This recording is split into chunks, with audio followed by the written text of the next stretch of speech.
जलविद्युत निर्मितीसाठी pump storage धाटणीच्या प्रकल्पासाठी महाराष्ट्र शासन आणि NTPC, Welspun new energy, NHPC, renew hydro power, THDC India, Torrent power, Adani green energy या कंपन्यांशी महायुती सरकारने नुकतंच सामंजस्य करार केला।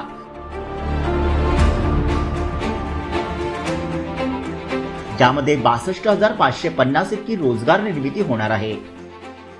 उपमुख्यमंत्री देवेंद्र फडणवीस यांच्या पुढाकाराने हे विक्रमी करार करण्यात आले असून त्यातून 35,240 मेगावॅट वीज निर्मिती होणार आहे।